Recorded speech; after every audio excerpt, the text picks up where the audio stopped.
So, what should the Scrum Master do in an agile environment when managing risk? That is exactly what we'll be talking about today in 7 risk management steps for the Scrum Master or servant leader. It's common knowledge that a lot of folks think that because we're in the world of Scrum or Agile, we don't do intentional risk management, but nothing is further from the truth. A great Scrum Master or servant leader should encourage the team to discuss risks, to identify risks. So I'm going to be showing you 7 things a great Scrum Master should do. A Scrum Master should be responsible to facilitate the discussion of risks, to facilitate the entire Scrum process and ensure that the team works together effectively. And their key responsibility is to help the team identify, manage, and mitigate risks. We often talk about impediments without talking about risk. That is not a wise thing to do because, after all, a risk is an impediment waiting to happen.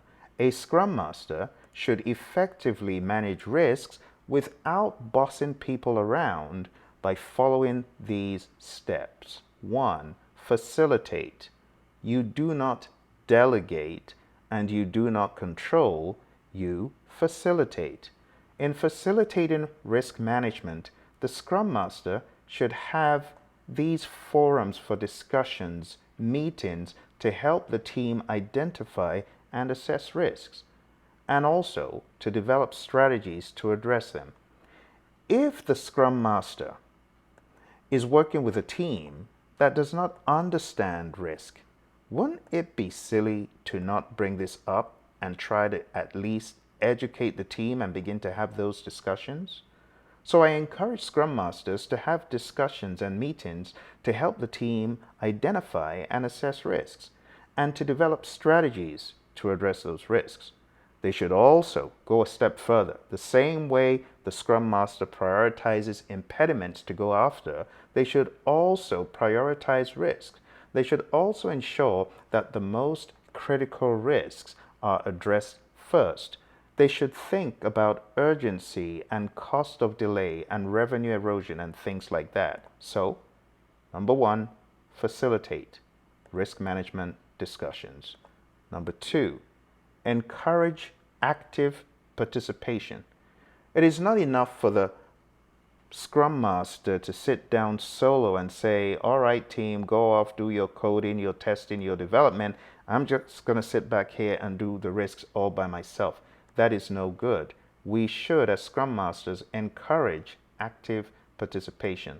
The Scrum Master should encourage the team members to participate in risk discovery. They should seek input from all team members during risk management discussions, and they should create an environment where everyone feels comfortable and shares their ideas and concerns. In other words, I would say no idea is a dumb idea. No risk discovery is a dumb discovery. Don't say to team members, oh, that's ridiculous. Of course, you know that's anti-agile. One of the key things we do in the world of Scrum and Agile is the respect word. So encourage active participation. Make sure things are done in good taste and in respect. Number 3, lead by example. As a Scrum Master, you should lead by example by demonstrating the right behaviors and attitudes you want to see in the team. We should be open, we should be transparent, and we should be collaborative. And we should rely on teamwork to make the dream work. So you lead by example wearing the leadership hat as a servant leader. Encourage people to come alongside with you. Remember, we're not being bossy. We're encouraging dialogue and discussion, but we're leading by example. Let's move on to number 4. Remember who you are as a Scrum Master. You are a coach. And being a coach, you should act the coach role by guiding the team in the identification of risks, by coming out with helpful, useful, and expedient tools to shorten the process, to make it more expedient by managing and mitigating those risks. You could actually coach the team to understand more about risk and why it is so important. You as a Scrum Master should also help the team to develop their skills and their knowledge in risk management. It will amaze you how many folks have absolutely no clue about risk management. When it comes to risk versus issues, they've got no clue. When it comes to issue versus impediment, it's just as bad. You need to educate that risks are uncertain events that could happen. So identifying risk is not a bad thing. Saying the condition is a red because we have a high probability and high impact threat is not a bad thing. Those are dispositions that need to be changed on some teams because some teams see risk as meaning bad or you've done something wrong. And that is far from the truth. So help the team discover their skill and knowledge in risk management and understand the importance of being proactive. Proactivity is key. Taking proactive steps to get in front of those risks before they become full-blown issues, full-blown impediments. We don't want that. We don't want the team stranded at sea. We want to be expedient in how we tackle this. So be a coach. Number 5, empowering the team. The great John Maxwell said, only secure leaders give power to others. If the team is able to identify risk and manage risk all by themselves at a particular date in the endeavor, that's a great thing. But how do you empower a team? You empower the team to take ownership of risks, to make decisions about how to address them. You cannot spoon feed the team, and you should not spoon feed the team. Allow the team to grow their wings where risk management is concerned. Let it get to the point that the team feels uncomfortable if they haven't addressed risk. So where will you address risk?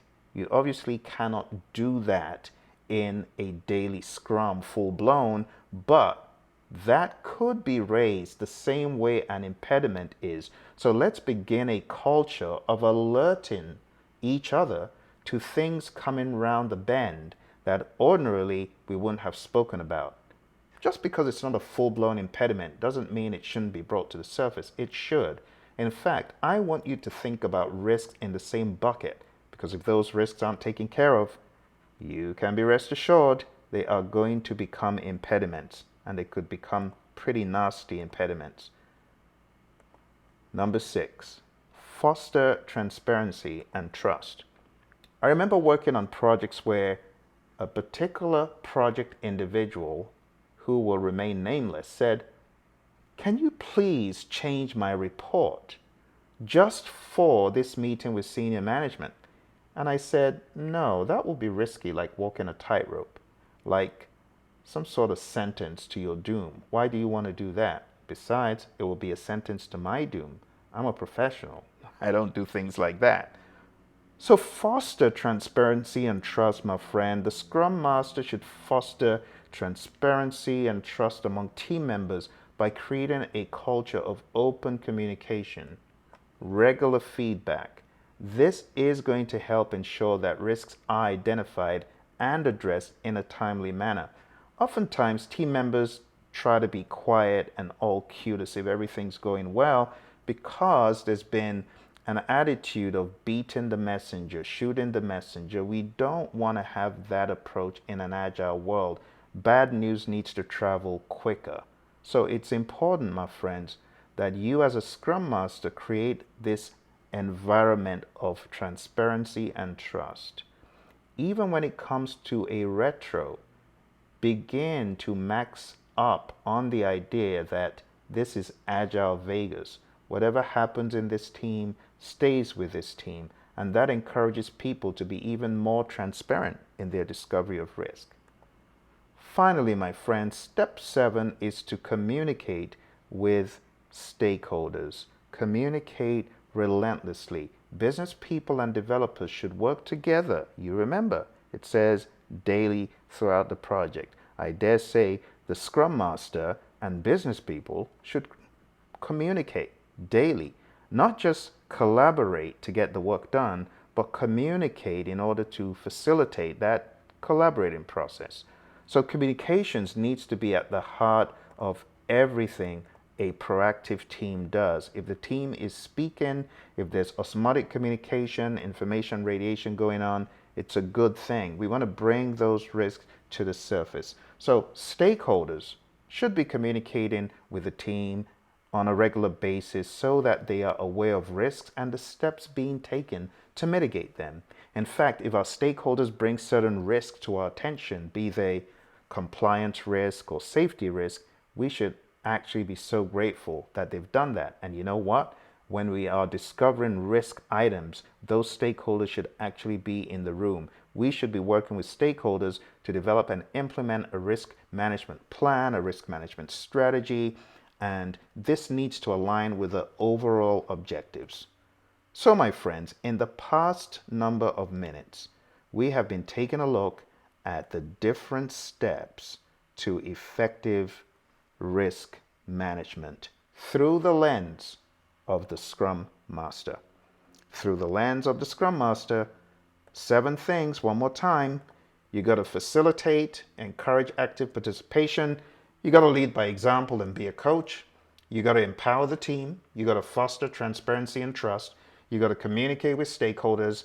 And lastly, we will be talking about the product owner in our next piece of the series. We are tackling this in the 3-5-3 mindset. So we've covered the Scrum Master. In the next video, we're going to cover the product owner.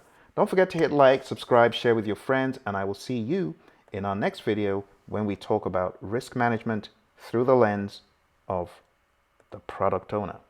Thank you, all the very best, and bye for now.